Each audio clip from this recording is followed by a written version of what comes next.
The dining table was set for 7, but only one voice filled the room. Linda's voice. She was explaining something to my younger sister, Aunt Bitch, about insurance paperwork, about how complicated these things were, about how older people. She paused here, smiled in my direction, sometimes had trouble keeping track of important documents. "Mom, you're retired now," she said, loud enough for everyone at the table to hear. "Let the younger ones handle the paperwork. You might misunderstand things." The room went quiet for exactly 2 seconds.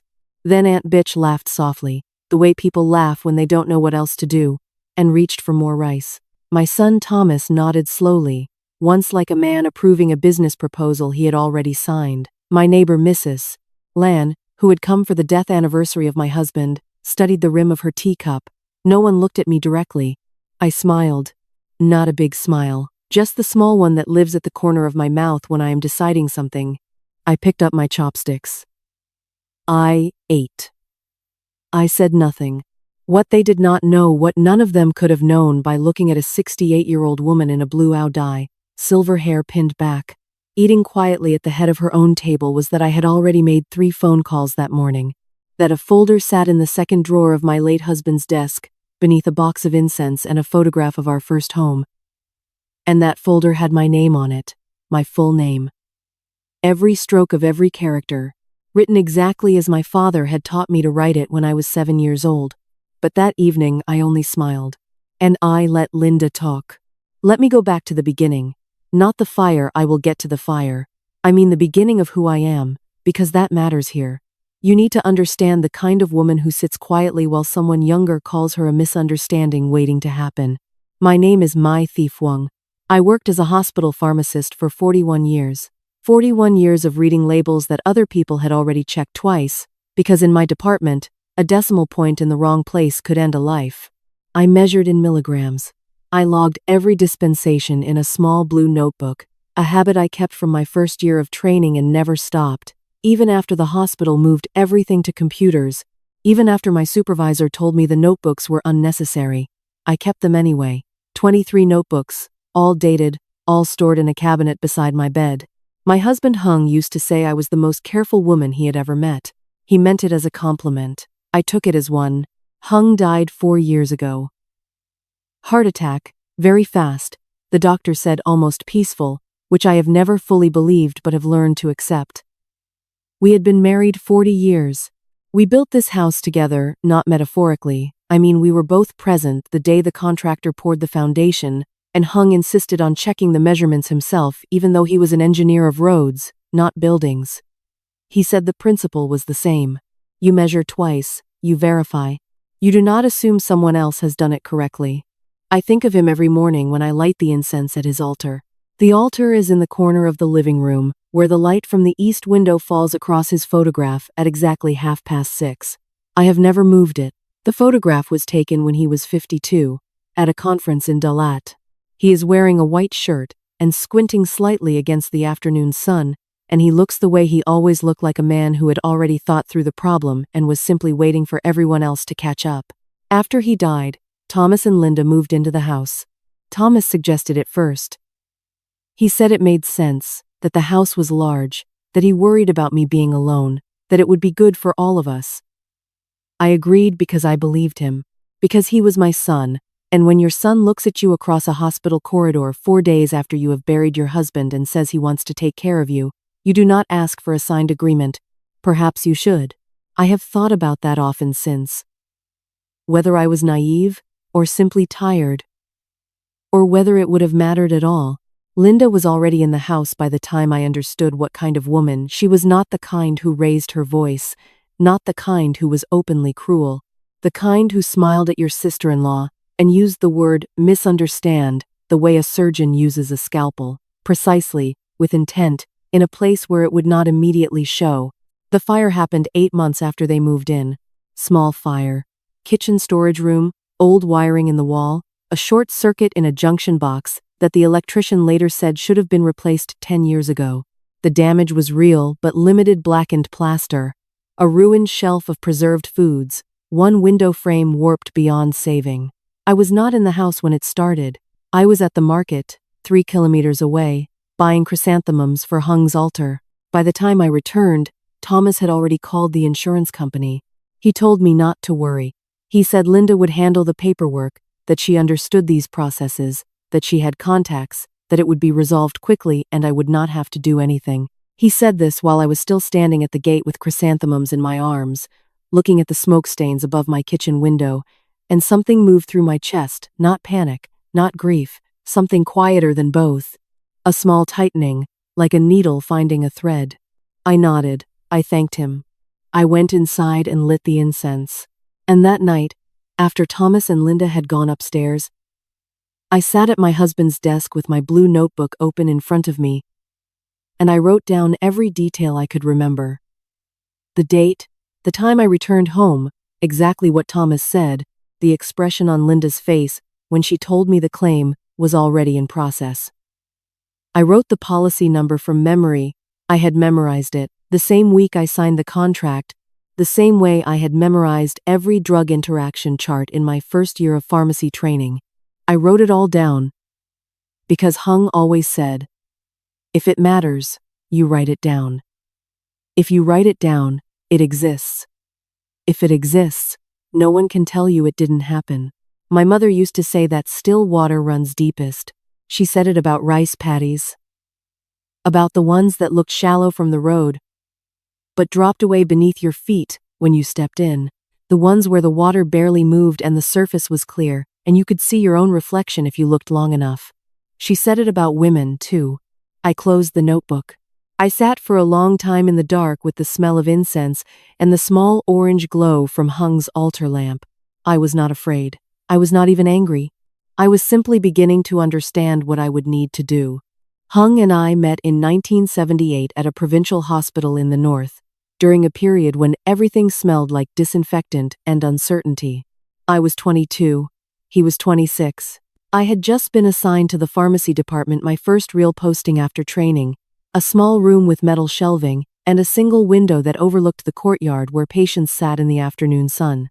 He was an engineer, brought in to assess the building's aging infrastructure, and he came to the pharmacy on his third day to ask if we had anything for a headache. I gave him 2 aspirin and told him to drink more water. He came back the next afternoon with the same complaint. I gave him the same thing. He thanked me very formally, the way men did in those days when they were trying to appear composed, and I watched him walk back across the courtyard and thought, he does not have a headache.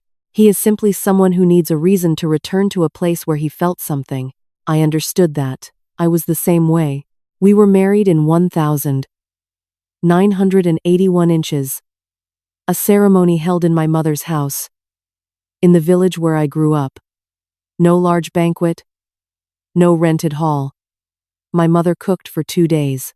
My father wore the same suit he had worn to every important occasion since 1965 and refused to acknowledge that it no longer buttoned properly. Hung's mother cried through the entire ceremony, which his younger sister said was completely normal. That was just how she expressed happiness, his sister told me, quietly, while handing me a cup of tea. She cries at everything she loves. I thought about that for years afterward.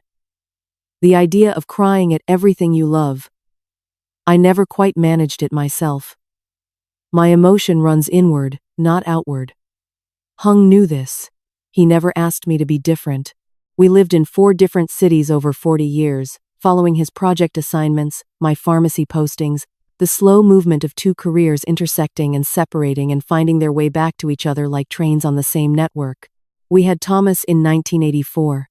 No other children after that. There were complications. And then there were years of not talking about the complications. And eventually we built a life that was exactly the shape it was, and that was enough. That was more than enough. This house came in 2003. Hung found it through a colleague who was relocating north. It was older than we wanted and smaller than we had imagined, but it faced east, and Hung walked through the front door, stood in the main room, and looked at the way the morning light moved across the floor. And he said, "This is the one." Just like that. He could be decisive in a way that looked effortless, though I knew by then how much thinking happened underneath. He had already calculated the cost of repairs. He had already mapped out which walls could be moved and which could not. He had already decided. I agreed. I always agreed when he was right, and he was usually right about houses. We spent the first year fixing things together. He rebuilt the kitchen shelving. I repainted the bedroom walls twice because the first color looked different on the walls than it had on the paint chip, a phenomenon I still do not fully understand despite having witnessed it 4 times in my life. We planted a longan tree in the back courtyard that is now tall enough to shade the whole eastern wall in summer. We carried every piece of furniture in ourselves because Hung did not trust hired movers with the desk his father's desk, solid rosewood. The surface worn smooth along the left edge where 3 generations of men in his family had rested their forearms while reading. That desk is still in the corner room. I sit at it every evening. The altar came after Hung died. I set it up myself, the morning after the funeral, while Thomas and his cousins were still sleeping. I did not want help with it. Some things you need to do with your own hands. I chose the photograph myself, the one from Dalat, because it looked like him, the way he actually looked when he was thinking, not performing for a camera. I arranged the incense holder, the offering bowl, the small cup of tea I replace every morning.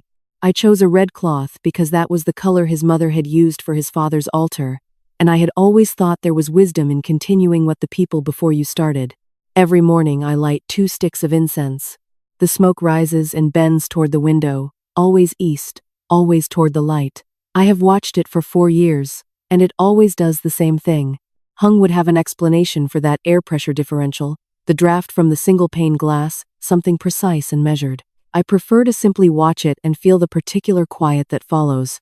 Thomas grew up in this house. He knows where every door sticks, which step on the staircase creaks in wet weather, where his father kept the spare keys. He brought Linda here for the first time 7 years ago a Sunday afternoon, unannounced, which was how Thomas always did things he was uncertain about.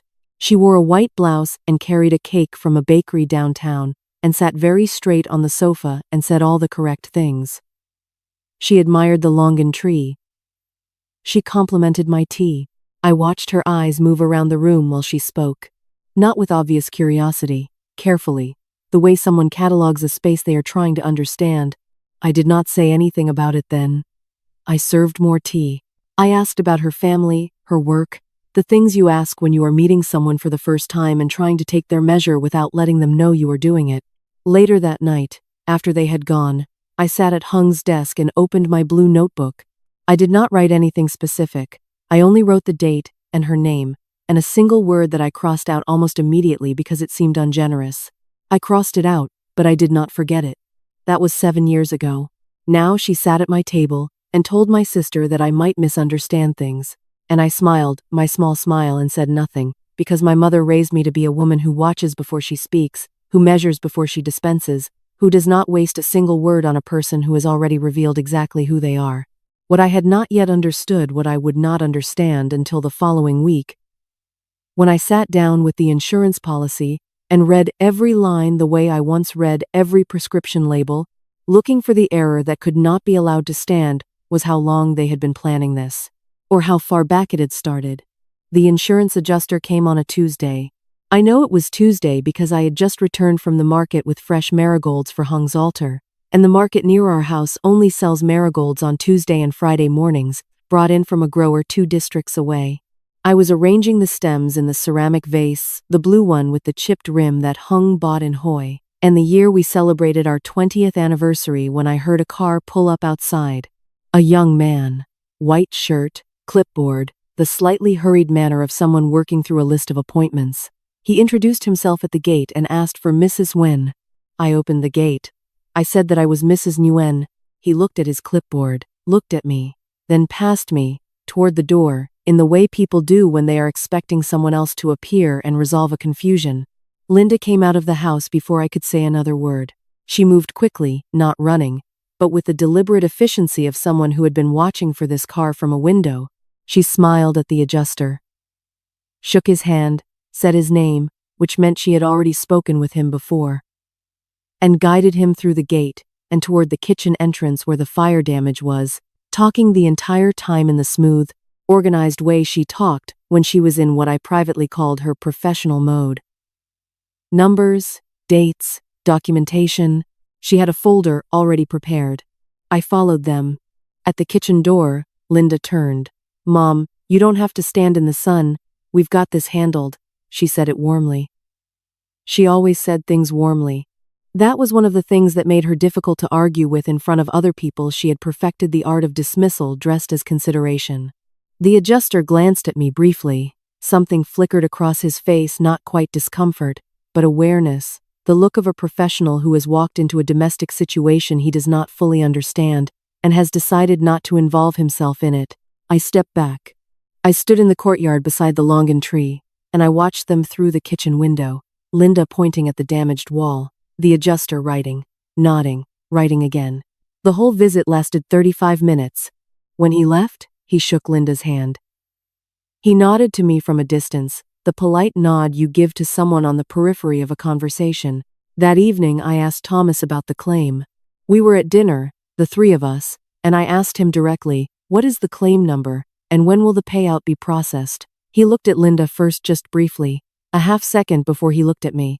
That half-second told me everything, though I filed it away and said nothing. Linda answered. She said the process was moving along, that these things took 2 to 3 weeks, that she was in contact with the adjuster and would update me as soon as there was news. She smiled. She said I should not worry. I nodded. I said thank you. After dinner, I went to the corner room. I opened the second drawer of Hung's desk beneath the incense box, beneath the photograph, and I took out my copy of the homeowner insurance policy. I had requested a duplicate from the company 3 years after Hung died, when I was reorganizing all the household documents. The policy was 8 pages, printed on heavy paper, and on the first page, at the top, in the field marked policyholder, was my name. Mai Thi Phuong, exactly as my father taught me to write it. I read the claims section carefully, the section on how to file, the section on who was authorized to act on behalf of the policyholder. There was a paragraph about third-party representatives, family members, agents, and the documentation required for them to act in that capacity. A signed authorization letter. A copy of the policyholder's identification, both submitted in writing. I had signed no such letter. I set the policy on the desk. I opened my blue notebook to a fresh page and I began writing. The date of the fire. The date the adjuster visited. The name he had given at the gate. Linda's folder already prepared, which meant she had contacted the company before the adjuster arrived. Possibly before she had told me anything about filing a claim at all, the way she had appeared at the kitchen door in her professional mode. The half-second before Thomas looked at me. I wrote it all down.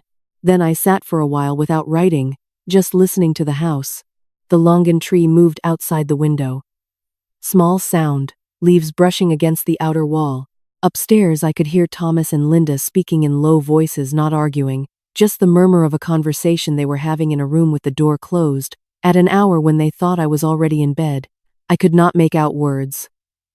I did not need to. I thought about the adjuster's clipboard, the folder Linda had prepared, the way she knew his name. There was one more thing I wanted to check. The following morning I called the insurance company directly. I gave them the policy number from memory, as I said, and I asked for the status of the recent claim on the property. The woman on the line was polite, efficient. She pulled up the file. She asked me to confirm the name of the authorized representative on the claim. I said I was the policyholder. I said I had not appointed a representative. A pause. Brief, professional. She said she would need to review the file and call me back. She asked for my phone number. I gave it to her. I did not tell Thomas. I did not tell Linda. I went back to Hung's desk, and I sat in the morning light, and I thought about the word I had written in my notebook 7 years ago and then crossed out, the word I had decided was ungenerous. I thought about it for a long time. Outside, a motorbike passed on the street. The marigolds on the altar had opened fully overnight. They did that sometimes, opened faster than expected in the warm air, and their smell moved through the room, faint and clean. Hung's photograph caught the eastern light the way it always did at this hour. The insurance company did not call back that day. Or the next. On the third day I called again, and the woman who answered was different, and she told me, very carefully, that the claim had been processed and the settlement had been issued. I asked when. She told me, 4 days ago. I asked to which account. She hesitated. She said she could only confirm the claim was closed, and the funds had been disbursed to the authorized account on file. She said if I had questions about the authorization documentation, I would need to submit a formal inquiry. I thanked her. I hung up. I opened my notebook. I wrote, claim closed. Funds dispersed. Authorization documentation on file. Formal inquiry required. Then I wrote one more thing, slowly, pressing the pen down the way I used to press down when I was making a notation that could not be allowed to blur or fade. I wrote, they did not wait to tell me. That means they never intended to. I have spent my life reading documents that other people assumed were too technical for ordinary conversation. Prescription forms, drug interaction charts, hospital dispensation logs, 41 years of paper that contained, if you read it carefully enough, the difference between recovery and harm. I learned early that the most dangerous errors were never the obvious ones. They were the small ones. A transposed digit. A missing decimal. A name spelled close enough to pass a quick glance but wrong enough to matter when it counted. So when the insurance company's formal inquiry response arrived, a letter, not a phone call, which told me something in itself. I did not read it the way most people read official correspondence. I did not skim for the conclusion and set it down. I read every line, twice. With my reading glasses and the desk lamp angled the way Hung had taught me, so the light fell across the page without casting shadow. The letter was 3 pages. The first page was procedural language, the kind designed to sound thorough while saying very little. I read it anyway. The second page outlined the claim timeline, dates of contact, dates of submission, dates of processing. I copied every date into my blue notebook in 2 columns, what the letter said and what I already knew from my own notes. By the time I reached the 3rd page, the 2 columns were not matching in ways that were beginning to feel deliberate. Then I reached the authorization section. The letter confirmed that a signed authorization letter had been submitted with the claim, designating Linda Wynne as the policyholder's representative for the purpose of this claim. Standard language, expected, given what the woman on the phone had told me. I had already suspected this. What I had not expected was the copy of the authorization letter itself, attached as the final page. I unfolded it carefully. It was a single page. Clean formatting, the insurance company's logo at the top, the policy number printed correctly, the property address correct, the claim reference number correct. Everything correct, down to the date, which was, I noted, 3 days before the fire. Someone had prepared this letter 3 days before there was a fire to claim against. I sat with that for a moment. Then I looked at the signature line. The name typed below the signature was, My Thief Wang. The signature above it was not mine. I know my own signature. 41 years of signing dispensation logs, controlled substance records, hospital intake forms. My signature is not something I examine closely anymore, because I do not need to. It is as familiar to me as my own breathing. This signature had the same general shape, the same starting loop, the same downward pull on the last stroke. Someone had studied it, someone had practiced. But my signature ends with a small upward hook that I developed in my 20s without meaning to, a habit from the way my pen lifted off the page. It is not something I have ever described to anyone. It is not something that would appear in a photocopy or a scan, and it was not there. The hook was missing. I set the letter down on the desk. I pressed my hands flat against the rosewood surface, the way I used to press them against the pharmacy counter when I needed to steady myself before delivering difficult information to a patient's family. The wood was cool, solid. The same desk that had been in this corner room for 20 years. I picked the letter back up and looked again at the date. 3 days before the fire.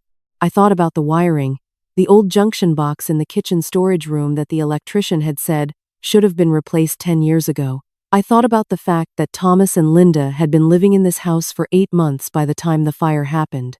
8 months during which the junction box had continued to function, imperfectly, the way old wiring does, not failing, just waiting.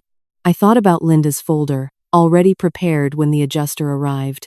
I thought about Thomas, who worked for an insurance company, regional sales manager, a man who understood, professionally, how claims were processed, what documentation was required, how long disbursement took.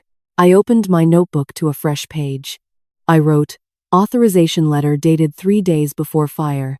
Signature studied but not accurate, missing terminal hook. Funds already dispersed. No one told me. I wrote, how did they know there would be a fire?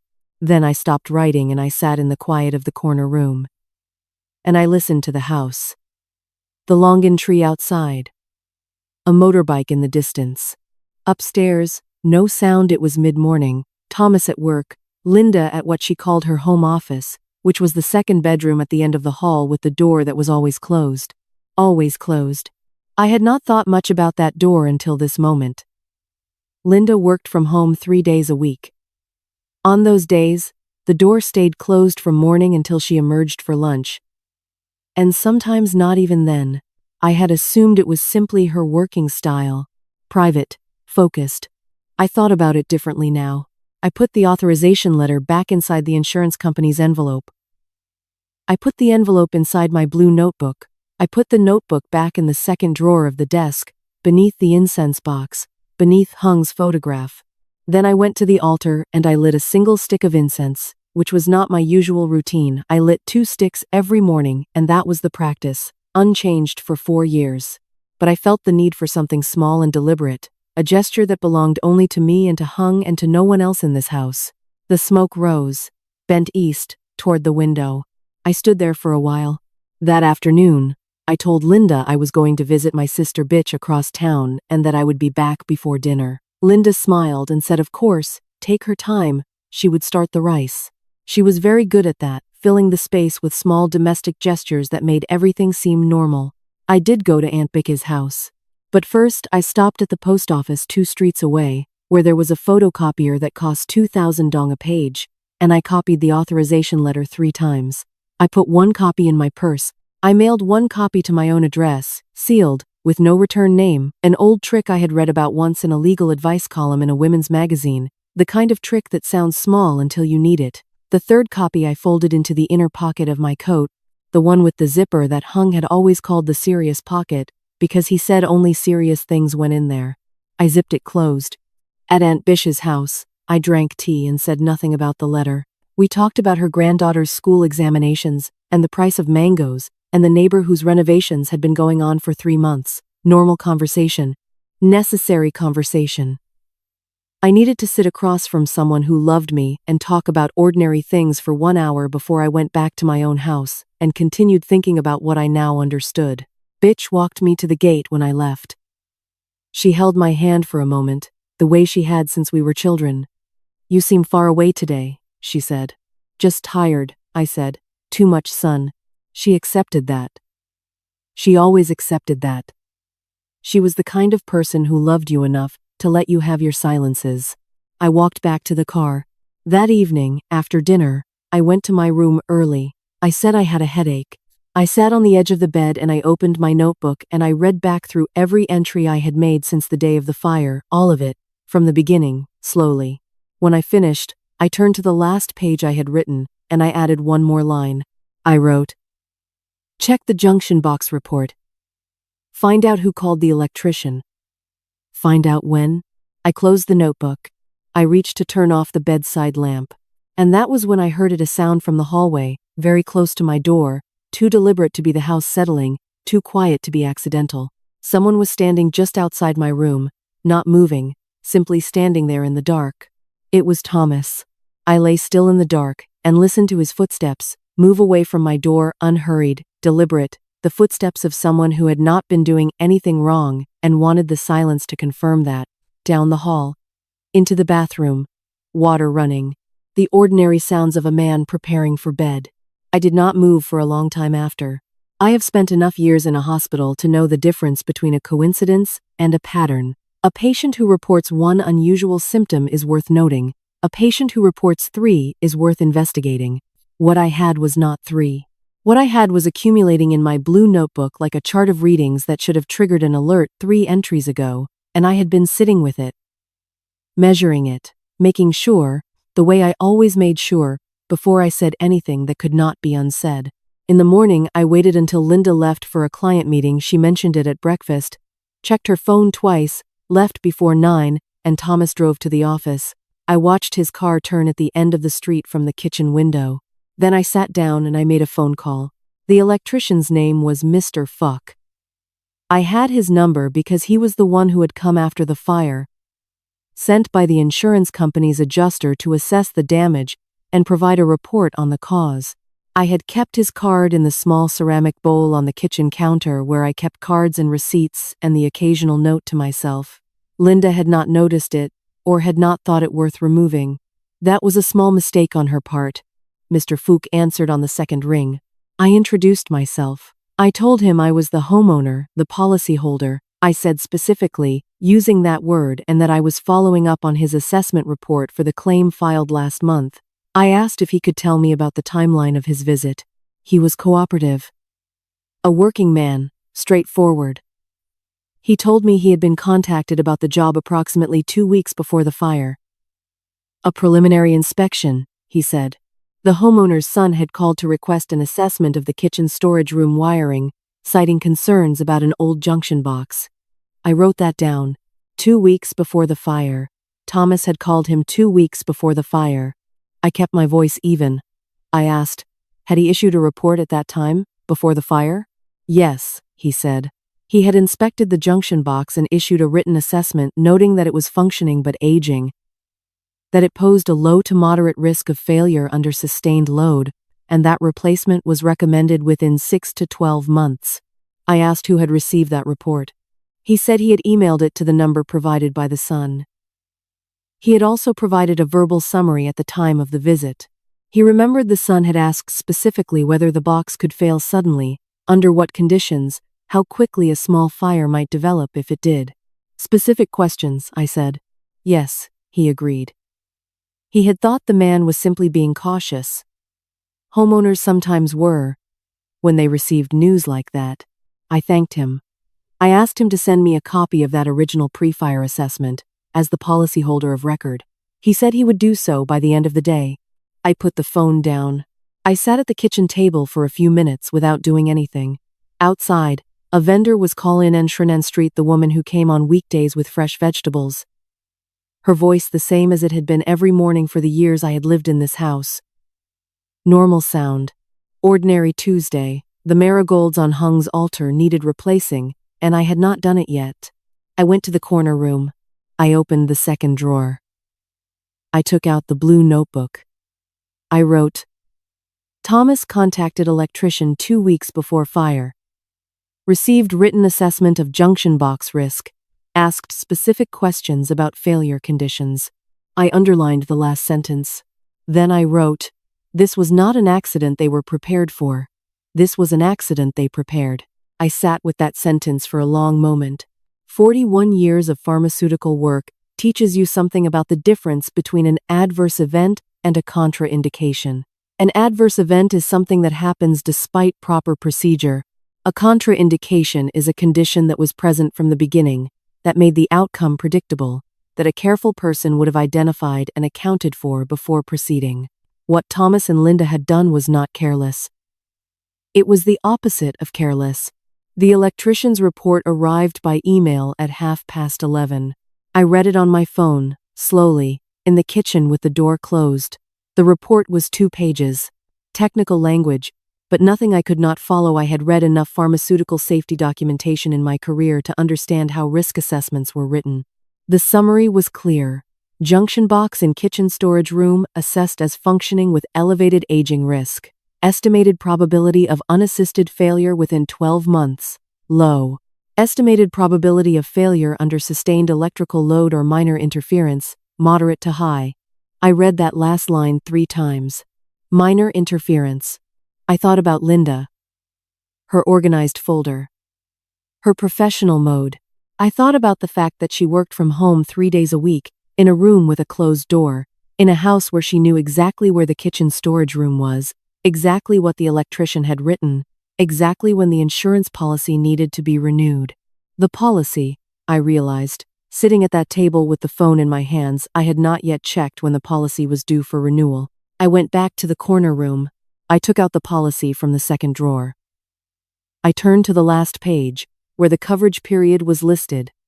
The policy was due to expire in 31 days from the date of the fire, which meant that if the claim had not been filed when it was if the fire had happened a month later, the payout would have been significantly lower, subject to a new policy assessment, a new premium structure. Thomas knew this.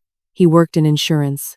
He understood coverage periods, assessment windows, the difference between what a current policy guaranteed and what a renewal might offer.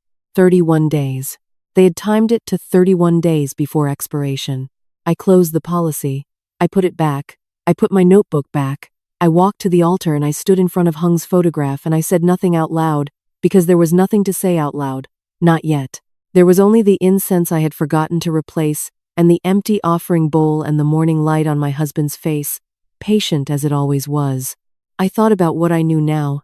The forged signature, the pre-arranged adjuster contact, the pre-fire electrician report, Thomas's specific questions about failure conditions, the 31-day window, Linda's folder, ready before the fire happened. None of it was coincidence. All of it was documented somewhere.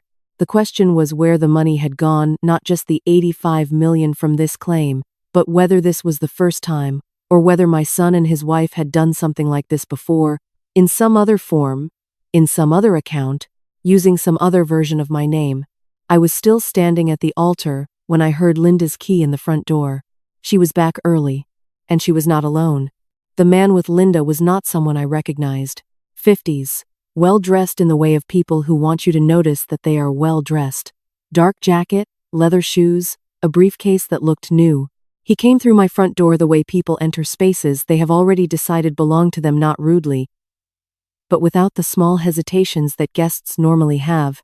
He looked at the altar in the corner, at Hung's photograph, at the longan tree visible through the back window, and I watched his eyes move the way I had watched Linda's eyes move 7 years ago on that first Sunday afternoon. Linda introduced him as Mr. Viet, a colleague, she said, passing through. She had invited him for tea. She hoped that was all right. I said, of course. I made tea. I set 3 cups on the table and I sat across from them and I listened to their conversation, which was careful in the way that conversations are careful when the people having them know that someone else is in the room. Business language. Timelines. The word transfer used twice, adjacent to numbers I was not meant to understand as significant. Mr. Viet stayed 40 minutes. When he left, Linda walked him to the gate, and they spoke briefly at the car, voices low. I watched from the kitchen window. He handed her an envelope. She put it in her bag without opening it. After she came back inside, she said he was a financial advisor. She said she had been doing some investment planning, nothing major, just thinking ahead. She smiled in the way she smiled when she was offering an explanation she expected me to accept. I nodded. I said that was sensible. That evening, I wrote his name in my notebook. Mr. Viet, dark jacket, briefcase, envelope, transfer, timeline. I underlined transfer. The next morning I went to see Mr. Hai. He lives next door, has lived next door for 30 years, since before Hung and I moved to this house. He was already here when we arrived, already retired from the civil engineering department, where he had spent his career assessing structural integrity, load-bearing capacity, the hidden forces that determined whether something would hold or eventually fail. He and Hung had shared a wall and a mutual respect for precision, and after Hung died he had continued to check on me with the quiet consistency of a man who understood that neighboring was a form of maintenance. Small visits. Practical help when the water pump failed. A level eye on things I could not always see clearly myself. I brought him bine from the bakery 2 streets over. We sat on his porch in the morning cool, and I told him what I knew. Not everything. I was not ready for everything. I told him about the claim, the adjuster, the authorization letter with the wrong signature. I told him about Thomas's call to the electrician 2 weeks before the fire. I told him about Mr. Viet and the envelope. Mr. Hai listened the way engineers listen, without interrupting, without rushing to conclusions, turning the information over in his mind the way he would have turned over a structural drawing, looking for the load path, the point of failure, the place where the calculation broke down. When I finished, he was quiet for a moment. Then he said, "You need the original documents, everything in your name, everything they filed on your behalf. You need it all in your possession before you do anything else." I told him I had my copy of the policy. He said, that was not enough. He said I needed the claim submission documents, the adjuster's full report, the disbursement confirmation, and the authorization letter they had filed, the one with the false signature. All of it. Official copies, not what I had found in the insurance company's letter. I asked how. He said, You are the policyholder. You have the right to request a complete claims file, every document. They cannot refuse you. I had known this, somewhere in the part of my mind that knew things without having articulated them yet. But hearing Mr. High say it in his measured engineer's voice made it solid in a way that my own thoughts had not yet been. My mother used to say that still water runs deepest. I thought about that sitting on Mr. High's porch, with the bond going cold between us and the morning traffic beginning on the street beyond his gate. She had said it about women who did not raise their voices, about patience that accumulated rather than dissipated, about the kind of strength that did not announce itself until the moment it was needed, and then was simply there, undeniable, as it had always been. I had been still for a long time. I was still being still. But the water was moving now, underneath, where no one could see it. I submitted the formal request to the insurance company that afternoon, from the post office near the market, using their official claim inquiry form. I filled it out carefully, in my best handwriting, citing my policy number, my full name as listed on the contract, and my legal right as policyholder to access all documentation associated with the claim. I requested the complete claims file, submission documents, adjuster correspondence, authorization records, and disbursement confirmation. I kept a copy of the request form. I mailed the original by registered post. On the way home, I stopped at the market and bought fresh marigolds. I also bought a new blue notebook identical to the ones I had always used, same size, same thin cardboard cover, because the one I had been writing in was nearly full, and I had a feeling there would be more to write before this was over. At home, I replaced the flowers on Hung's altar. I lit 2 sticks of incense, as I did every morning, and I stood for a moment in the smell of it, that particular combination of wood smoke and sweetness that meant, to me, the presence of something continuous, something that did not end just because you stopped being able to see it. I thought about what Mr. High had said. Then I thought about Mr. Viett's briefcase. The envelope Linda had put in her bag without opening it, which meant she already knew what was inside it, which meant the exchange had been discussed in advance, which meant there was a prior relationship and a prior arrangement, and the visit to my house had not been casual at all. I sat down at Hung's desk. I opened the new notebook. On the first page I wrote the date, and then I wrote a single question that I had not allowed myself to ask directly until this moment, because some questions, once written down, change the shape of everything that follows. I wrote, how much money have they taken and for how long? The insurance payout was 85 million dong. Thomas and Linda had lived in this house for 8 months. I thought about the first month.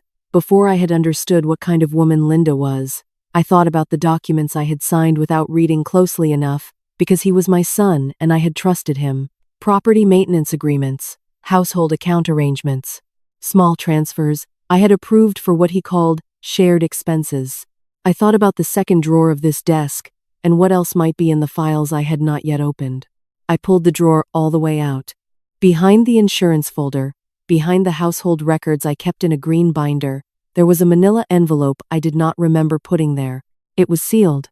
On the front, in Linda's handwriting, was a single word. My name. They came on a Saturday morning without calling first. I was in the garden when I heard the gate. Still in my house clothes, hands in the soil, dealing with the marigolds along the back fence that had begun to sprawl in a direction I had not intended. I heard the latch, then footsteps on the stone path, and then Kevin's voice not calling out to announce himself the way a person does when they are a guest, but talking, mid-sentence, to someone behind him, as though he had simply continued a conversation from the car into my garden. I stayed where I was. I did not stand up immediately. I pressed the soil around the base of the nearest plant and took one quiet breath, and then I stood and turned, slowly, the way I always move when I want to see something clearly before it sees me preparing. Kevin was dressed well, not for a casual visit for something. Pressed shirt, good shoes. Stephanie beside him in a pale green dress I had not seen before, her hair arranged, a folder tucked under her arm. Not a gift. Not food. A folder. Behind them, a man I did not know. He was perhaps 50, carrying a soft leather briefcase, wearing the particular expression of someone who has been to many houses on many Saturdays and considers himself immune to the emotions of the people inside them. Mom. Kevin came toward me with his arms slightly open, the gesture of a hug that stops short of being one. "You look tired. Have you been sleeping?" I said I had slept well. I said I would go inside and wash my hands. He said there was no need. He said this wouldn't take long. They arranged themselves in my living room without being invited to sit. The man with the briefcase settled into Min's chair, the one beside the window, the one I had not reupholstered because the fabric still held the shape of 30 years of evenings, and opened his case on his knees with the efficiency of a man billing by the hour. Kevin stood near the bookshelf with his arms crossed in a way that was meant to look relaxed and did not. Stephanie sat on the couch and set the folder on the cushion beside her, and placed her hand on top of it. I sat in my own chair across from them and folded my hands in my lap. The man introduced himself. Financial consultant. He said the name of his firm, which I did not recognize, and he said he had been working with Kevin for some months on estate planning strategies for aging family members. He said aging family members with the careful neutrality of a word chosen to avoid a more direct one. Kevin said, "Dad would have wanted us to take care of things properly." I looked at him when he said this. I kept my face still. I had been keeping my face still for 68 years, and I was very good at it by now. Stephanie opened the folder. Inside were documents, multiple pages, paper clipped in sections. She set them on the low table in front of me and leaned forward slightly, pointing to the first page with one finger and her careful smile. She explained what they were. A power of attorney document, drafted, she said, by a proper legal firm, authorizing Kevin as my financial decision-maker in matters of estate management and account administration. A companion document transferring management authority of the house to a family trust, Kevin and Stephanie as co-trustees for the purposes of, she used a phrase I recognized from real estate listings, asset protection and simplified transfer upon death. Upon death. She said it the way you say a thing you have decided no longer needs softening. Kevin said, "It's standard, Mom. Everyone does this eventually. You're getting older, and these things should be in place before there's a crisis." The consultant nodded, looking at his own papers. I looked at the documents on the table. I did not touch them. Stephanie pushed them slightly closer to me. She had a pen already out. Silver, expensive looking, the kind bought to close transactions. She held it in her right hand, not extending it yet, but visibly ready. The message of the pen was clear. This is a formality. This is already decided. You are the last step. I asked if I could read the documents before signing. Kevin said, of course, but they had already reviewed everything with the consultant, and it was all very standard, and there was no fine print to worry about, just the essential forms to get everything organized properly. I said I understood that, but I preferred to read things myself. A brief pause. The kind of pause that contains an entire conversation that no one says aloud. Stephanie said, "Take all the time you need. But the consultant has 3 other appointments today, and it would help to finish while he's here, since his notarization is required for the forms to be valid." I looked at the consultant. He looked back at me with the expression of a man who sits in many living rooms and watches many old women sign many documents and goes home to his own dinner at a predictable hour. I said I would need more than a few minutes. Kevin sat down then, on the arm of the couch, in the way of a man deciding to wait out a delay rather than accommodate a request. His jaw was set. He looked like a version of himself I had not seen before, or perhaps a version I had seen once, briefly, years ago. When he was 19 and I had told him no about something he had already decided to do, and he had looked at me with the particular anger of someone who believes the answer should already have been different. He said, more quietly, "Mom, we're trying to help you. The accounts are already being managed. The house is the last piece. This just formalizes what's practical. The accounts are already being managed." He said it without catching himself. Stephanie's hand moved slightly on the folder, a small involuntary adjustment, and she looked at Kevin with the edge of an expression that disappeared before it fully formed. The consultant looked at his briefcase. I looked at my hands folded in my lap. Outside the window, the marigolds moved in the breeze, orange and unhurried. Min had planted the first ones along the fence because I had admired them somewhere, a street or a garden I could no longer remember, and he had simply appeared one afternoon with a seedling and put it in the ground without making anything of it. That was the whole of the story. And now, they bloomed every year without needing to be told to. I said, "I will read the documents this week. You can leave them with me." Kevin stood. His voice was controlled, but the control was doing visa. The envelope was empty. I opened it carefully, standing at the desk in the corner room with the afternoon light falling across my hands, and I turned it over twice to be sure. Nothing inside.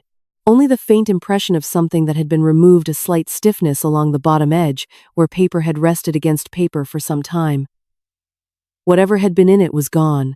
Linda had put an empty envelope in my drawer with my name on it, and I did not know yet whether that was a message or a mistake. I put it back where I found it. I closed the drawer. I said nothing at dinner. 3 days later, Thomas asked me to sign a document. He brought it to the breakfast table on a Wednesday morning, sliding it across the surface toward me with the same casual confidence he used when presenting a sales agreement to a client. Single page. Dense text. The kind of dense text designed to look thorough while obscuring what it actually said. He had a pen ready. I picked it up. It was a household management authorization, a broad document that designated Thomas Nguyen and Linda Nguyen as co-managers of household financial matters on behalf of the registered resident, Mai Thi Phuong, for the purposes of ongoing property maintenance and associated administrative responsibilities. It cited my age. It cited the complexity of modern financial systems. It used the phrase "in the best interests of the household" 4 times in one page. I read it to the end. I set it down. "What is this for?" I asked. He said it was just paperwork, a formality. He said it would make things easier, utility accounts, maintenance contracts, that kind of thing. He said Linda had been managing most of it anyway, and this would simply make that official. I asked who had drafted it. He said a colleague at work. "Just a template," he said. "Standard language." I said I would like to have Mr. Hai look at it before I signed anything. Thomas's expression did not change. That was something I had noticed about my son over the past weeks, the way his expressions had stopped changing, as though he had decided that a neutral face was safer than a readable one. He said, "Of course, take her time." He left the pen on the table. Linda said nothing during this exchange. She sat at her end of the table with her coffee and her phone, and she did not look up, which told me she had known this was coming and had decided that Thomas would handle it. That was a new development. In the early months after they moved in, Linda had been the one who managed most conversations with me. Now she was receding, letting Thomas step forward. I thought about what that meant. I showed the document to Mr. Hai that afternoon. He read it twice. He set it down on his porch table, and he looked at me over the top of his reading glasses with the expression of a man who has seen a load-bearing wall removed from a structural drawing and is trying to decide how quickly the ceiling will come down. He said, "Do not sign this." He said, "This document, if signed, would give them legal authority to act on your behalf in any matter they chose to define as household administration." He said the language was broad enough to cover property transactions. He said he was not a lawyer, but he had read enough legal language in his career to know when words were being used to build a wall around someone without them seeing it being built. I asked him to recommend a lawyer. He gave me a name. Miss Thuy, a woman he had worked with years ago on a property boundary dispute, someone he trusted. He wrote her number in his own notebook and tore out the page and handed it to me. He said to call her before I went home. I called her from the post office.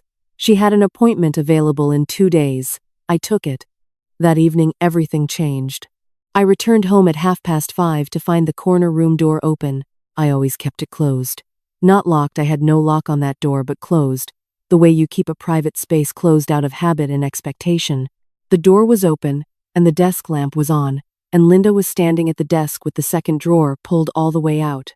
She looked up when I appeared in the doorway. She did not look startled. She looked at me the way she had looked at me across the dining table the night she said, "I might misunderstand things," calm, slightly elevated, as though she were the one who belonged in this room and I had interrupted her. She said she had been looking for the utility bill from last quarter. She said she thought I kept household documents in this room. She said she hoped I didn't mind. I looked at the drawer. The green binder was out of position. The manila envelope was visible, but I could not tell if it had been moved. The insurance folder was still there. My blue notebook was gone. Not moved, not misplaced, gone. I kept my face still. I said I didn't keep utility bills in that room. I said I would find the bill she needed. I said she could leave the drawer to me. She replaced the binder. She smiled. She left.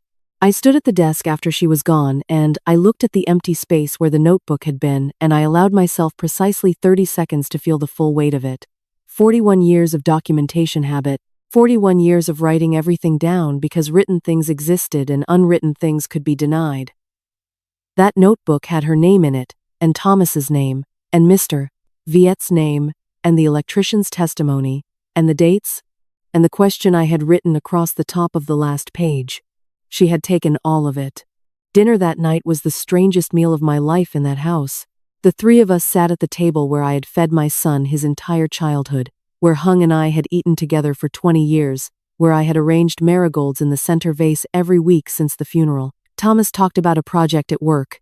Linda served rice with the smooth efficiency she always brought to domestic tasks. No one mentioned the corner room. No one mentioned the notebook. No one mentioned the household authorization document still sitting unsigned on the kitchen counter. I ate. I said appropriate things at appropriate moments. And I watched them across the table, my son and his wife, comfortable, unhurried, certain in the way that people are certain when they believe they have already won. And I thought about what Linda had taken and what she did not know I still had. The complete claims file request, submitted by registered post. The copies of the authorization letter, already mailed and already received. The electrician's pre-fire assessment, sent to my email. The policy itself, which had not been in the second drawer since the night I brought it out to check the renewal date. The notebook was gone. But everything in the notebook had a source. Everything in the notebook could be reconstructed from documents that were not in that house. Thomas refilled my tea without asking, the way he had since he was a teenager, automatic and gentle. The old habit of a son who had once loved his mother without calculation. I looked at his hands on the teapot. I thought, you have made a mistake, both of you. Not the one you think you made. The mistake you made was assuming that a woman who keeps records keeps them all in one place. But I said nothing. I drank my tea. And the next morning, when Thomas put the unsigned authorization document in front of me again with a pen and said, very quietly, that it would really be better for everyone if I signed it today, I looked at my son across the table and understood, with complete clarity, that we had arrived at the moment I had been preparing for. He was no longer asking. Bulwark. He said, we'd really prefer to finalize this today. I said, I'm sure you would. The room was very quiet. Stephanie's pen was still in her hand. The consultant's briefcase was still open. Kevin was standing in the middle of my living room with his arms no longer even attempting to look relaxed, looking at me the way someone looks at a door that should have opened by now and has not, and for the first time in all of this I could see, very clearly, that he had not once considered the possibility that I would not sign. He had come here this morning already finished, and I had not yet begun. Miss Thuy's office was on the third floor of a building near the district courthouse, a narrow room with 2 windows facing west and bookshelves along every wall. The kind of office that accumulates paper the way rivers accumulate silt slowly, continuously, until the weight of it becomes structural. She was in her late 50s, small, with reading glasses pushed up on her head, and the particular stillness of a woman who had spent decades listening to people tell her the worst things that had happened to them. I sat across from her desk and I told her what I knew. She listened without writing anything down for the first 10 minutes. Then she picked up her pen and she asked me to start again, from the fire, and she wrote while I talked. When I finished, she sat back and looked at what she had written and she said, Mrs. Huang, I need to ask you something and I need you to answer it honestly. I said, of course. She said, have you reviewed all the property documents for this house in the past year? I said I had reviewed the insurance policy. I said I kept household documents in the corner room. She said, all of them? The ownership documents? The land use certificate? I sat very still. She turned her notepad around so I could see what she had written. A list of document types. Land use certificate. Property ownership registration. Transfer authorization forms. She tapped the last item with her pen. She said, in my experience, when families move this kind of scheme from financial accounts into property, they move quickly, and they move when they believe the primary owner is not paying attention. I said, I have been paying attention. She said, I know, but I want you to go home tonight and find your land use certificate and your property registration documents and I want you to look at them very carefully. Look at the dates. Look at the signatures. Look at whether anything has been submitted to the district land office in the past 8 months. I drove home in the late afternoon with her card in my coat pocket and a weight in my chest that had no precise name. It was not fear. It was the feeling of standing at the edge of a calculation whose answer you have not yet reached but whose direction you already understand. The property documents were in the green binder. The same binder Linda had moved when she was standing at my open desk drawer. I took the binder to the kitchen table. I opened it under the overhead light. The land use certificate was there, the original, red-covered booklet issued when Hung and I registered the property in 2003. His name and mine, both listed. I opened it to the first page. Everything as I remembered. Then I checked the supplementary pages. There was a document I did not recognize. 2 pages, folded and tucked behind the certificate's inner cover, which was not where I kept supplementary documents. I kept them in the side pocket of the binder. These pages had been placed by someone who knew the certificate was there, but not exactly how I organized what was around it. I unfolded them. The first page was an application for ownership transfer. District Land Registration Office. Dated 5 months ago. The second page was a consent declaration, signed by the registered co-owner, authorizing the transfer of full ownership rights to Thomas Nguyen for the stated reason of estate planning and long-term property management. The signature on the consent declaration was mine. I looked at it for a long time. My name. My signature. My identity number. All correct. The date 5 months ago, a Thursday, a day I could not immediately place because 5 months was a long time and Thursdays were not distinguished in my memory from other days. But I knew I had not signed this document. I knew it the way I knew my own handwriting, the way I knew the hook at the end of my signature that Linda had failed to replicate on the insurance authorization. I looked at the signature on the consent declaration, and I looked for the hook, and it was there. Or something very close to it was there. Someone had studied the insurance letter I had corrected them on. Someone had gone back and tried again. The hook was almost right. Almost. The upward angle was 2 degrees too steep. I had spent 41 years signing my name in pharmaceutical lighting under time pressure, and I knew exactly what almost right looked like, and what exactly right looked like, and these were not the same thing. I set the document down. I sat at the kitchen table in my own house, the house Hung and I had chosen together because of the way the morning light moved across the floor, and I allowed myself to feel the full weight of what I was holding. They had tried to transfer the house. Not the insurance money. Not the household accounts. The house itself. The land beneath it. The longan tree Hung had planted and watched grow for 20 years. The corner room with his desk. The altar where I lit incense every morning. My son had tried to take his father's house. I sat in that kitchen for a long time. I do not know exactly how long. The light changed outside the flat white of late afternoon, becoming the deeper gold of early evening, and I did not move. I thought about Thomas at 7 years old, the way he used to fall asleep on this couch with a book on his chest, and his father would come in and move the book without waking him, setting it carefully on the side table with the page marked. I thought about the look on Thomas's face at the hospital when his father died, standing in the corridor with his hands at his sides because he did not know what to do with his hands, and I had put my hand on his arm and felt him shaking. I thought about all of it, and then I folded the consent declaration very carefully, the way I folded documents that required preservation, along the original crease lines. I put it in my coat's inner pocket, the serious pocket, Hung had called it. I called Miss Thuy. She answered on the second ring. I told her what I had found. My voice was steady. I had made it steady because I needed it to be. There was a long silence on her end, and then she said, "Mrs. Phuong, has this transfer been finalized?" I said I did not know. She said, "I am going to make a call to the district land office first thing tomorrow morning. If this transfer has been submitted but not yet finalized, we can stop it. If it has been finalized," she paused, "then we have a more complex situation, but not an impossible one." I asked, "What do I do tonight?" She said, "Tonight you find every original document in that house that has your name on it, and you secure them somewhere that is not your house. Every one." I hung up. I went back to the corner room.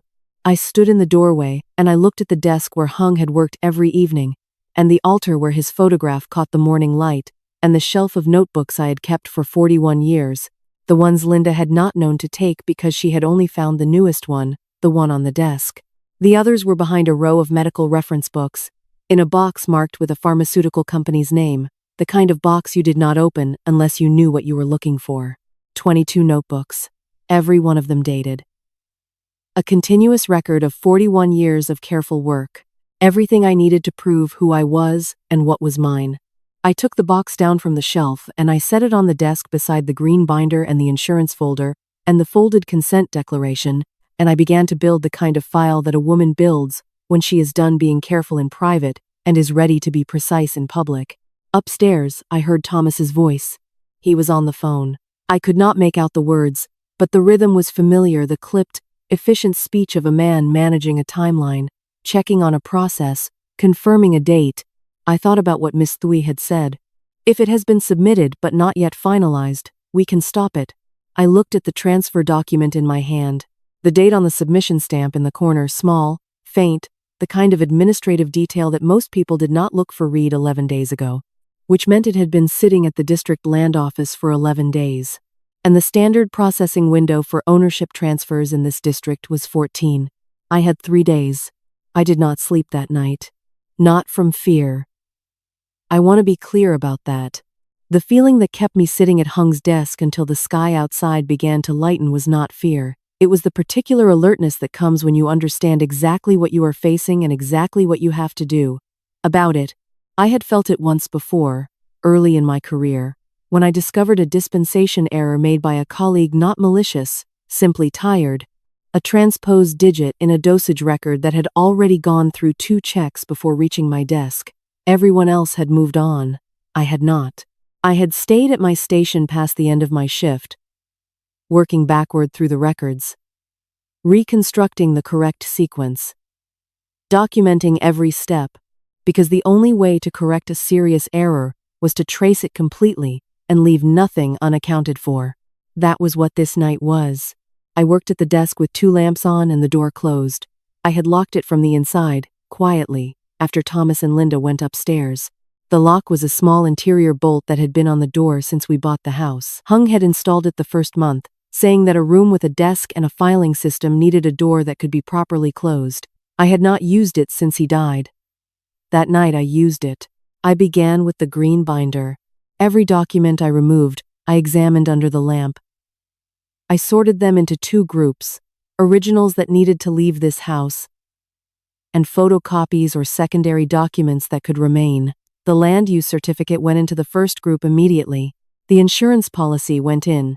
The property tax records for the past 5 years went in not because they were immediately relevant, but because they established a pattern of continuous ownership and maintenance that belonged to me and not to anyone acting on my behalf. The household authorization document Thomas had twice pushed across the table, still unsigned, I placed in a separate envelope and wrote the date on the outside. Evidence of intent, Miss Thuy had said when I described it to her. Keep the original. By midnight I had 2 piles on the desk. One for Mr. High, one for Miss Thuy. At midnight, I did something I had been thinking about since the afternoon. I went to the shelf where I kept the pharmaceutical reference books, the ones that had been there since my last year at the hospital, outdated now, but too familiar to discard, and I took them down one by one until I reached the cardboard box behind them. 22 notebooks. I carried the box to the desk and I opened it and I counted them, which I had not done in years. All there. Dated from my first year of work to my last. I chose 3. Not randomly. I chose the notebooks from the years that covered specific periods I now understood were relevant. The year we bought the house. The year we registered the title, and the year Linda had first come to this house as Thomas's girlfriend. I had not known when I was writing in those notebooks that any of it would matter in this way, but I had written it all down because that was what I did, and now the habit of 41 years was sitting on my desk in 3 small volumes, waiting to be useful. I put those 3 notebooks in the pile for Miss Thuy. I put the remaining 19 notebooks back in the box. I carried the box to my bedroom and put it under the bed, behind the winter storage bags, where it was invisible unless you were specifically looking for it and knew the exact geography of that floor. At 2 in the morning, I called Mr. High. I knew he would be awake. He had told me once, years ago, that he had not slept past 3 in the morning since his wife died. He said the house changed sound at that hour, became quieter than quiet, and he had never learned to sleep through it. He answered before the second ring. I told him I needed to bring him documents in the morning. Before Thomas left for work, he said come at 6:30. He said he would have coffee ready. I said, and I need something else. I need you to tell me honestly whether you have seen or heard anything from this house in the past several months that you did not mention before because you thought it was not your business. A long pause.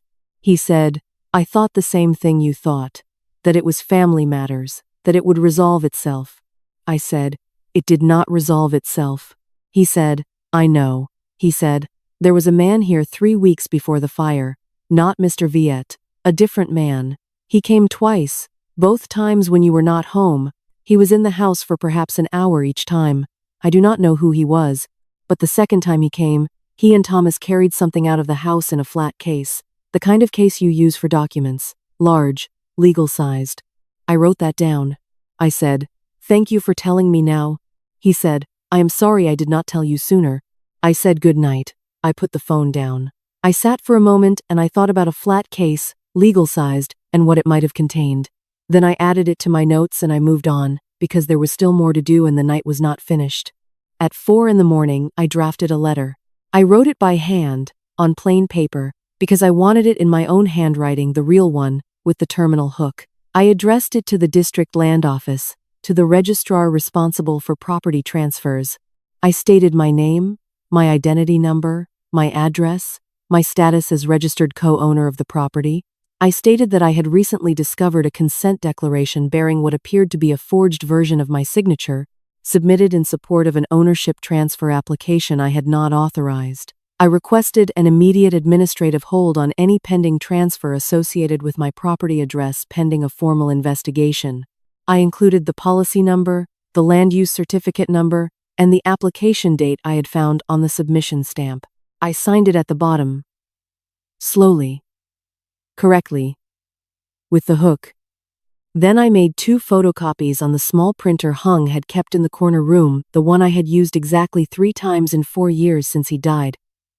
For printing boarding passes and a medical form, because I still did not entirely trust machines with important documents.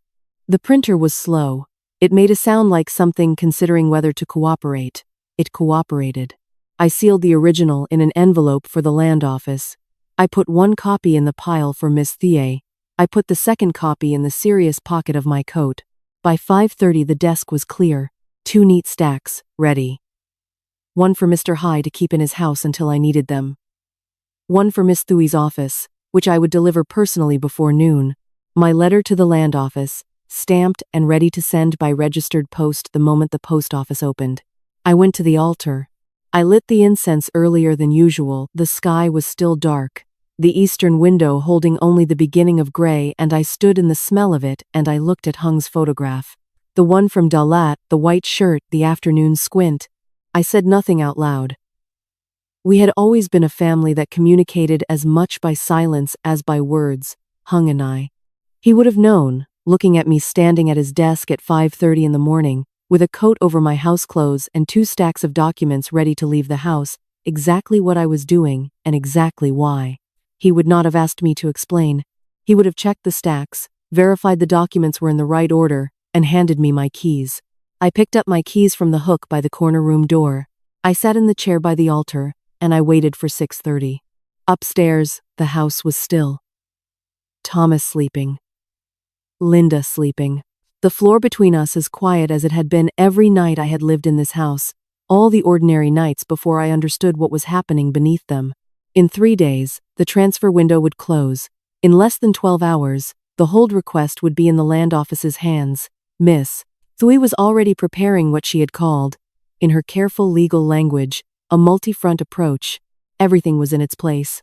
The storm had been building for months without their knowing I could see it coming. Tomorrow, they would begin to feel the first wind. Miss Thuy called at 8:14 on a Friday morning.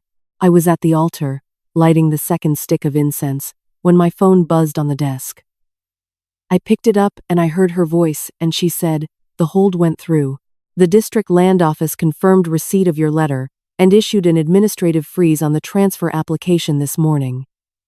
The transfer has not been finalized. We stopped it. I stood at the altar with the incense burning in my hand. I said, "How long do we have?" She said, "The freeze gives us 30 days to file a formal dispute, but I want to move faster than that. I want to file within the week. I have the insurance documents, the electrician's pre-fire assessment, the authorization letter with the forged signature, and the consent declaration. I also have the notebook entries you gave me, which establish a documented timeline that predates all of it." She paused. "Mrs. Fuang, I want to ask you something. Is there anyone else you want present when we confront them with this?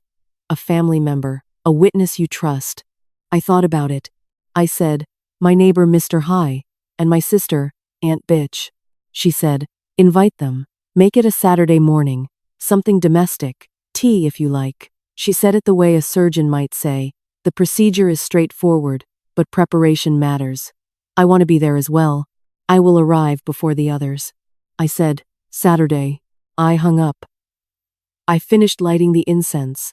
I looked at Hung's photograph for a moment, and I thought about what he would say, and then I picked up my phone and called Aunt Bitch.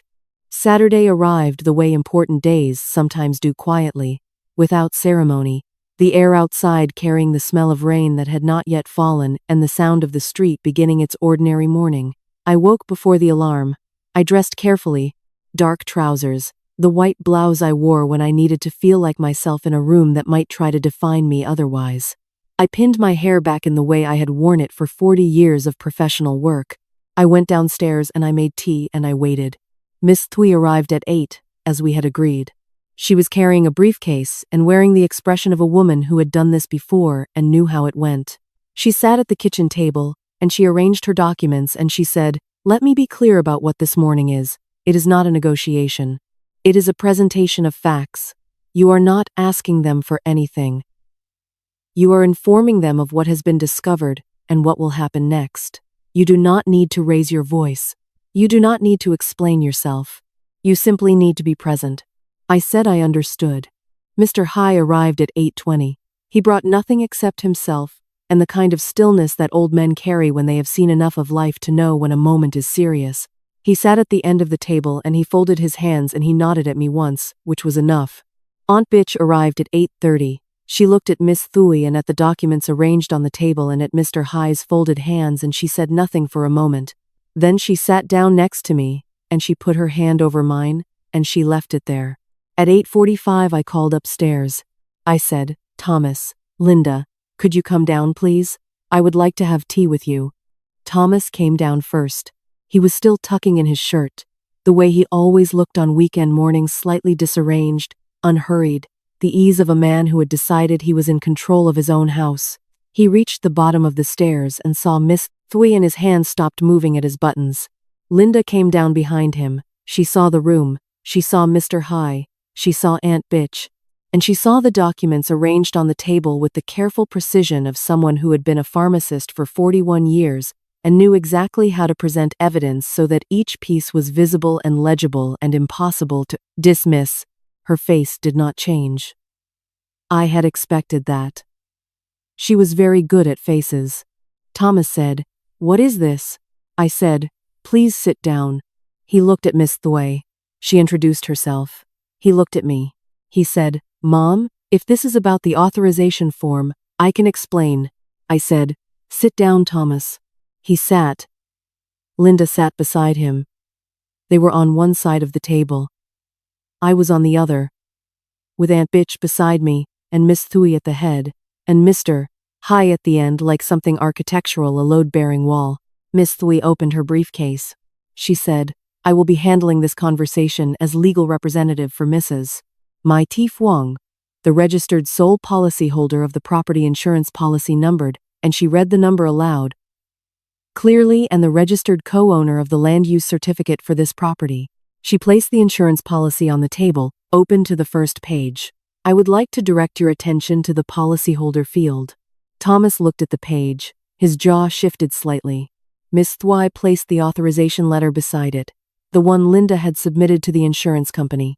She said, "This document, submitted to the insurance company in support of the fire damage claim, designates Linda Nguyen as the policyholder's authorized representative. It bears a signature purporting to be that of Mrs. Phuong. She placed a side-by-side comparison beside it, two signatures, the real one and the forged one, enlarged and annotated. She said, "A forensic document examiner has noted the following discrepancies." She did not read all of them. She read 3, slowly. Linda was very still. Thomas said, "This is a misunderstanding." And I looked at my son across the same table where I had fed him as a child, across the wood that Hung had sat at for 20 years, across the distance between who he had been and who he had decided to become, and I thought about a morning several weeks ago when he had pushed a document in front of me and said that it would really be better for everyone if I signed it today.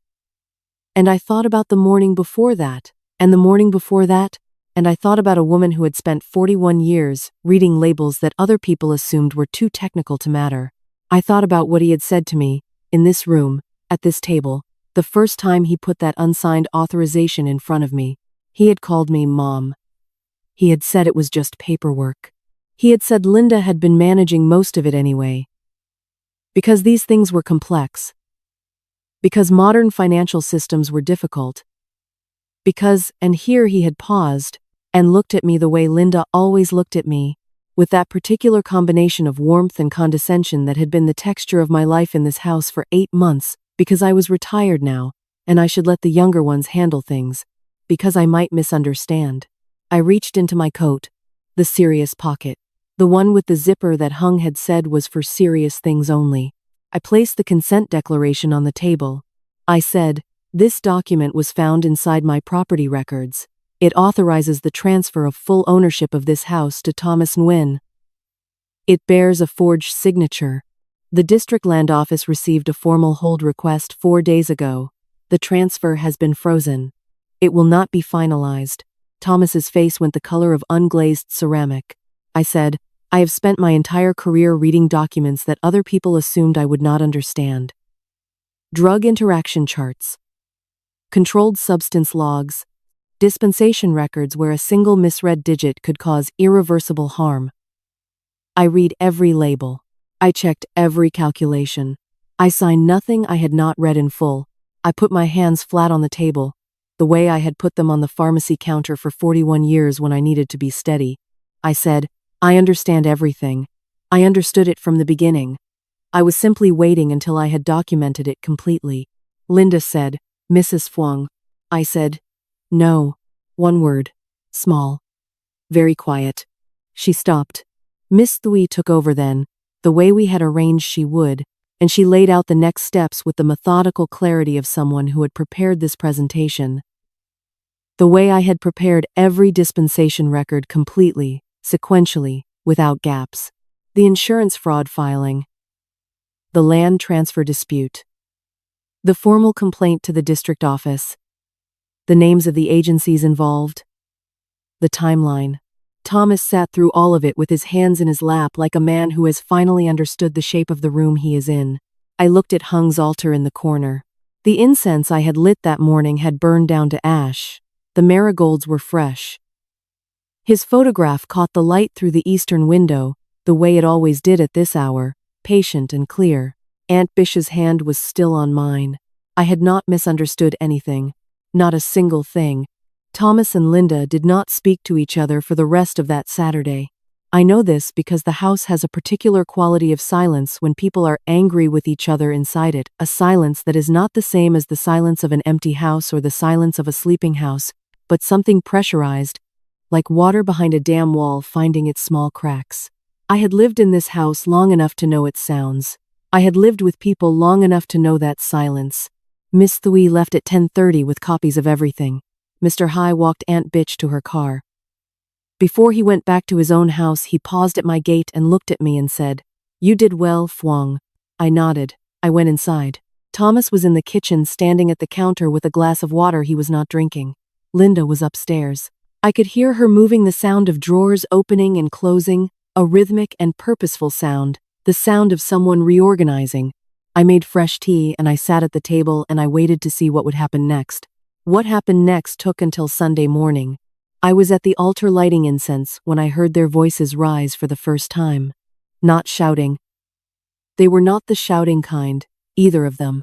But the voices were sharp in a way they had not been before, the sharpness of two people who had been managing a shared story and had now reached the place where the story was falling apart, and each of them was trying to make sure they were standing on the solid side of the break. I did not move from the altar. I did not try to hear the words clearly. I had learned in 41 years of hospital work that some information was best gathered indirectly from what patients did not say, from the spaces between reported symptoms, from the way a chart read differently when you approached it from the back page forward. The voices went on for 11 minutes, then a door closed, then quiet. Thomas came downstairs alone. He sat at the kitchen table. He looked older than he had looked 48 hours ago, not dramatically, but in the way that a face shows the weight of something it has been carrying and then set down, and then picked back up again and finally cannot manage. He sat with his hands flat on the table, which was something I recognized because it was something I did myself, and I wondered if he had learned it from watching me all those years, or if it was simply the gesture that hands made when a person needed to be steady. I brought him tea. I set it in front of him. I sat across from him. He said, "She told me it was straightforward." I said nothing.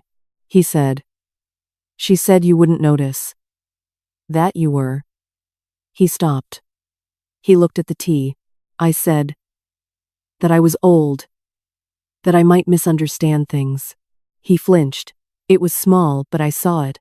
I had been watching his face for 35 years, and I knew every register of it, and what crossed it now was not just discomfort but the specific shame of hearing his own logic spoken back to him by the person it had been used against. He said, "I should not have listened to her." I said, "No, you should not have." I let that sit between us for a moment, not cruelly, simply as a fact that needed to occupy space before anything else could. He said, "The money. The insurance money. Linda handled all of it. I told myself it was money we needed and that you didn't need it. That it was going to be the family's eventually anyway.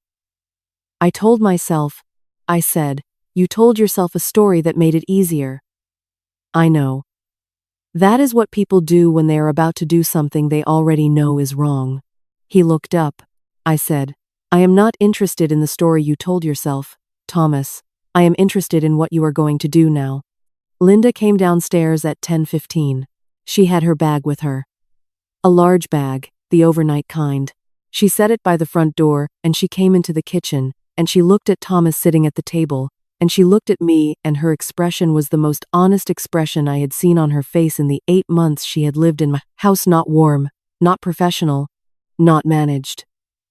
Just the face of a person who had made a calculation and found the numbers had changed. She said, "I am going to my sister's house for a few days." Thomas said, "Linda," she said, "I spoke with Mr. Viet this morning. He has a contact who handles matters like this, someone who can negotiate with the insurance company, manage the land office complaint. It does not have to go to a formal hearing." I looked at her. I said, "There will be a formal hearing." She said, "Mrs. Fwang, I understand you are upset, but these things can be resolved quietly. Going through the legal system will take months. It will be expensive. It will become public. Is that what you want for your family?" I thought about what she had said at the dinner table in front of Aunt Bitch and Mrs. Lan and the other guests, in the warm voice she used when she wanted to dismiss someone in a way that looked like consideration. "You might misunderstand things, Mom. Let the younger ones handle the paperwork." I thought about what it had cost me to sit at that table and smile and say nothing. Not because I was weak. Because I was measuring. Because I was waiting for the moment when I had everything I needed and nothing I said could be reframed or denied. That moment was not then. This moment was now. I said, "I have spent my career understanding exactly what happens when errors in documentation go unaddressed. Small errors become patterns. Patterns become harm. The correct response is not to manage it quietly. The correct response is to correct the record completely and ensure it cannot happen again." I paused. I said, "I did not misunderstand anything, Linda. Not the authorization letter, not the consent declaration, not the timing of the fire, not the pre-fire assessment Thomas requested from them, not the 14-day transfer window, Not the envelope you took from my desk or the document you put back empty. I understood all of it. I understood it while you were still deciding whether I was paying attention. The kitchen was very quiet. Linda looked at Thomas. It was a long look, the kind that carries a question and receives no answer, and I watched something shift in her face as she understood that Thomas was not going to speak, that he had made a decision in the direction he was going to go, and it was not the direction she had planned for. She picked up her bag. At the front door, she turned once. I thought she was going to say something, but she looked at the altar in the corner instead, at Hung's photograph, at the incense, at the marigolds, and her expression was unreadable, and then she was gone. The door closed. Thomas sat at the kitchen table with both hands around his tea. The tea had gone cold. He said, "I will call Miss Thuy on Monday. I will cooperate with the insurance inquiry. I will sign whatever I need to sign." I said, "Yes, you will." He said, "And the house?" I said, "The house is mine. It was always mine. It will remain mine." He nodded. Once. Slowly. The nod of a man who has finally arrived at a truth he had been traveling toward for a long time, through a route he should never have taken. I got up. I went to the altar, and I stood in the smell of the incense and the morning light on my husband's face. Behind me I could hear Thomas sitting in the quiet of the kitchen, the house settling around him the way it always settled in the late morning, the longan tree moving in the wind outside, the small, ordinary sounds of a life that had not been taken from me. I had 41 years of careful habits. Linda had 8 months. She had believed that was enough. It was not close to enough. The formal hearing took place 6 weeks after that Saturday morning. It was not a courtroom, not exactly. A district administrative chamber, government-issued furniture, fluorescent lights, the smell of old paper and air conditioning that had been running too long. Miss Thuy sat beside me. Across the table, 2 officials from the land office, and 1 from the insurance regulatory body. Thomas sat at the far end, separated from our side by the width of the table, and by everything that had happened since he was 7 years old, falling asleep on my couch, with a book on his chest. Linda did not attend. She had retained her own legal representative, a man who communicated entirely through written correspondence, and never once looked me in the eye during the 2 times our paths crossed in the corridor outside. She had gone to her sister's house, and she had stayed there, which was, in the end, the most honest thing she had done since moving into my home. The hearing lasted 4 hours. I sat through all of it with my hands folded in my lap and my back straight and my blue notebook open in front of me, though I did not need to consult it. I had written everything down so many times by then that it lived in a different kind of memory, not the kind that fades, but the kind that becomes structural, load-bearing, the way Mr. High had described the walls of a building that was meant to last. The officials asked their questions. Miss Thuy presented the documents in the sequence we had agreed upon. Policy, authorization letter, forged signature analysis, electrician's pre-fire report, consent declaration, land transfer application, timeline. Each piece placed on the table with the deliberate calm of someone who is prepared not because she is nervous but because precision is a form of respect for the process, for the truth, for the 41 years of a woman who kept records of everything. When it was over, the senior official gathered the documents, and he looked at me over the top of his reading glasses, and he said, "Mrs. Fwong, the record is clear. The insurance claim will be reversed and the funds returned to your account. The land transfer application has been formally rejected. Your property records will reflect continuous sole ownership." He paused. He said, "You kept thorough documentation." I said, "I was a pharmacist for 41 years. We do not guess." He almost smiled. Thomas drove me home. We did not speak for most of the drive. The city moved past the windows in its ordinary afternoon way traffic, motorbikes, a woman selling flowers at an intersection, the flat white sky of the dry season sitting low over the rooftops. I watched it all and felt the particular exhaustion that comes not from the event itself but from the long preparation for it, the sustained alertness that you carry for months and then, when it is finally no longer needed, release all at once. Like breath held too long. At our street, he slowed at the corner. The longan tree was visible above the wall. He said, "I don't expect you to forgive me." I said, "I know." He said, I want you to know that I understood what I was doing. I'm not going to pretend I didn't understand. I just. He stopped. Started again. She made it sound like you wouldn't be affected. Like it was money that didn't matter to you. Like the house was already going to be mine eventually, so it wasn't really. I said. Stealing. He said the word back quietly. Stealing. I looked at the side of his face. My son. 35 years of knowing every expression. The one he wore now was not the neutral managed expression of the past months. It was the face of someone who has set down something heavy and is not yet sure they deserve to feel the relief of it. I said, I am not going to tell you what to do with this. You are not 7 years old, and I am not going to give you a lesson. You already know what you did, and you already know what it cost. The only question is what you do now, and that is yours to answer. He nodded, once. He pulled up to the gate. I got out. I did not look back at the car immediately. I heard him sit there for a moment, engine idling, and then I heard him drive away slowly, the way he used to drive away when he was young and uncertain about something and did not know how to say goodbye properly. The afternoon was quiet. I unlocked the gate. I walked up the path to the front door. Past the longan tree, under its shade. The fruit was coming in again, small green clusters just beginning to form. The way they did every year at this time, reliable and unhurried. Hung had planted that tree in the first year we lived here. He had chosen the variety carefully, consulted a man at the agricultural office about soil and drainage and seasonal timing. He had done it the way he did everything, not quickly, but correctly, in a way that was meant to last longer than he would. Inside, the house was cool and still. I went directly to the altar. I lit 2 sticks of incense. I stood in the smoke of it, that familiar combination of wood and sweetness, and I looked at Hung's photograph, the white shirt, the afternoon squint, the expression of a man who had thought through the problem and was simply waiting, and I told him what had happened, not out loud, but in the way that I had always told him things, which was to stand in his presence and let the words form somewhere between thought and speech, in the space where 40 years of marriage had built its own language. I told him, the house is still ours. The record shows it. Your name and mine, as they have always been, on every document that matters. The incense smoke rose and bent east toward the window. The same direction it always bent. Every morning for 4 years, without variation.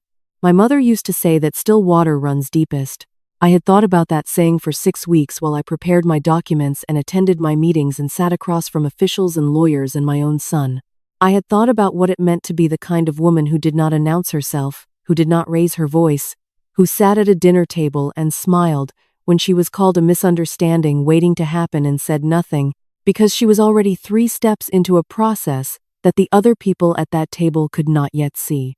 People looked at still water and thought, shallow, thought, passive, thought, nothing happening here. They did not think about what the stillness was holding. They did not think about the depth below the surface, the cold current moving at the bottom, the weight of everything accumulated over decades, the habits, the records, the 41 years of learning exactly how to read a document that someone else assumed you would not understand. They saw a retired woman, silver hair, quiet at the head of her own table. They did not see the water. That was their mistake. It had always been their mistake. And it was not one I had engineered or planned. It was simply the natural result of people who confused silence with absence, stillness with weakness, patience with oblivion. I was never absent. I was never weak. I was simply waiting, the way still water waits, holding everything beneath its surface until the moment it is needed. That evening, I called Aunt Bitch. We talked for an hour about ordinary things, her granddaughter's examinations, the price of longans at the market this season, a television program she had been watching. She did not ask about the hearing except once, near the end, when she said, "Are you all right, Phuong?" I said, "Yes, the house is still mine." She said, "Good. That's all that matters." After we hung up, I sat at Hung's desk with the last of the evening light through the western window, and I opened my blue notebook to a fresh page. The new one, the one I had bought at the market the night I found the consent declaration. I wrote the date. I wrote, "Hearing concluded. Record corrected. Transfer rejected. Insurance funds to be returned. Then I sat for a while without writing anything else. The house settled around me in its familiar way. The longan tree moved outside. The altar lamp glowed in the corner, small and steady. I thought about Thomas, somewhere in the city, driving or stopped somewhere, carrying what he was carrying. I thought about Linda at her sister's house. I thought about Mr. High next door, probably on his porch with his own thoughts, watching the street the way he had watched it for 30 years. I thought about Aunt Bitch, and Miss Thuy, and the electrician who had answered my phone call honestly without knowing what it would become. I thought about Hung, who had taught me to measure twice, to verify, to write things down, to put important things in the serious pocket. I closed the notebook. I looked at his photograph one more time. I never misunderstood anything, I thought. I was just waiting for the right moment to show them what I understood. To every mother and father who has been told you are too old to understand, too slow to keep up, too quiet to matter, you are not forgotten, and you are not finished. The ones who underestimate you have simply mistaken your patience for weakness, and your silence for surrender. They will learn the difference. If this story stayed with you, please give it a like and subscribe to the channel. There are more stories like this one, and every one of them belongs to someone who refused to be erased. In the comments, we would love to hear from you. Do you believe Mai did the right thing by staying silent and gathering her evidence before confronting her family, or would you have done something differently?